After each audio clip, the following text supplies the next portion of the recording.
আসসালামু আলাইকুম everyone, welcome back to my channel.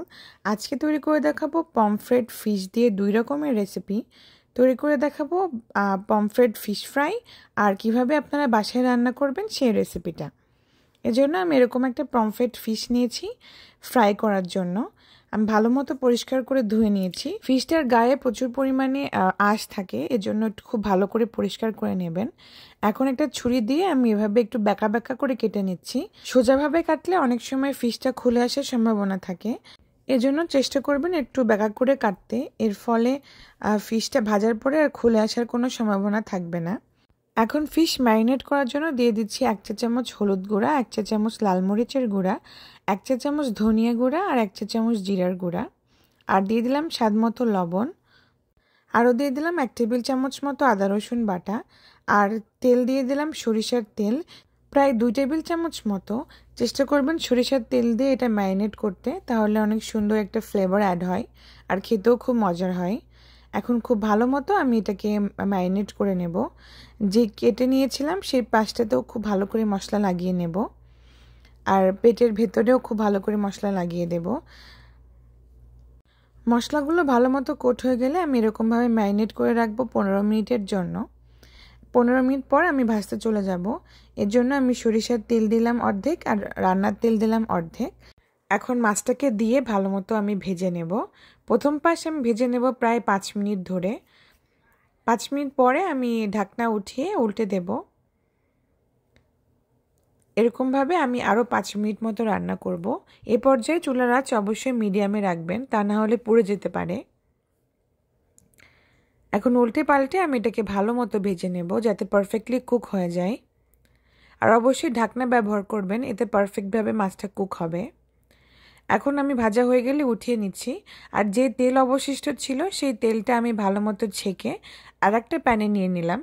এখন হাফ কাপ মতো পেঁয়াজ কুচি আর 2-3টা কাঁচামরিচ কুচি দিয়ে আমি ভালো মতো এটাকে ভেজে নেব। যখন বেরেস্তা হয়ে যাবে তখন উঠিয়ে আমি মাছের উপরে দিয়ে দেব। এতে করে মাছে একটা এক্সট্রা ফ্লেভার যোগ হবে আর খেতেও খুব মজা লাগবে। একদম গরম ভাতের সাথে এই মাছটা খেতে খুব ভালো লাগে। আপনারা চাইলে এমনিও খেতে পারেন। এই তো আমাদের পমফ্রেট ফ্রাই একদম রেডি। এখন এই পমফ্রেট ফিশ আপনারা কিভাবে রান্না করবেন সেটা দেখাবো। এজন্য আমি আরেকটা ফিশ নিয়েছি আর এভাবে 4 টুকরো করে কেটে নিয়েছি। এখন হলুদ আর লবণ মাখিয়ে এটাকে আমি ম্যারিনেট করে নেব। সরাসরি চলে যাব ভাজতে। এজন্য প্যানে আমি তেল দিয়ে দিলাম, আর তেলটা গরম হয়ে গেলে আমি মাছগুলো দিয়ে দেব।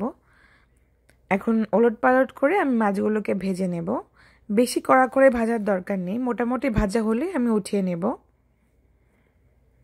চেষ্টা করবেন এরকম ভেজে রান্না করতে, তাহলে মাছটা বেশি মজা হয়। মাছ ভাজা হয়ে গেলে যে অবশিষ্ট তেল রয়েছে সেই তেলটা আমি একটা প্যানের ভিতরে নিয়ে নিলাম। অবশ্যই তেলটা ছেঁকে নেবেন। তেল গরম হয়ে গেলে আমি দিয়ে দেব প্রায় 1 কাপ পেঁয়াজ কুচি। পেঁয়াজটা হালকা নরম হয়ে আসলে দিয়ে দেব 1 চা চামচ মতো লবণ। লবণটা আপনারা স্বাদ অনুযায়ী আপনারা অ্যাডজাস্ট করে নেবেন। এখন দিয়ে দিচ্ছি 1 টেবিল চামচ আদা রসুন বাটা। এখন আদা রসুনের কাঁচা গন্ধ চলে যাওয়া পর্যন্ত ভেজে নেব। এখন কিছু গুঁড়া মশলা অ্যাড করছি। দিয়ে দিলাম 1 চা চামচ হলুদ গুঁড়া, 1 চা চামচ লাল মরিচের গুঁড়া, 1 চা চামচ ধনিয়া গুঁড়া আর 1 চা চামচ জিরার গুঁড়া। এখন সব কিছু উপকরণ খুব ভালো করে তেলের সাথে আমি কষিয়ে নেব। 2-3 মিনিট মতো কষিয়ে নেওয়ার পরে আমি পানি দিয়ে দেব। আরও কিছুক্ষণ কষিয়ে নেব। প্রায় 10 মিনিট মতো কষিয়ে নেওয়ার পর আমি সরাসরি পানি দিয়ে দেব। এখন পানিটা ফুটে উঠলে আমি মাছগুলো দিয়ে দেব।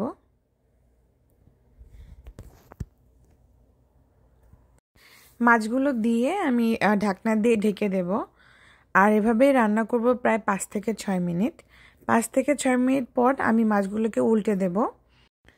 আজকে আমি পমফ্রেট ফিশটা রান্না করব টমেটো দিয়ে। এই মাছটা টমেটো দিয়ে রান্না করলে খুবই মজা লাগে।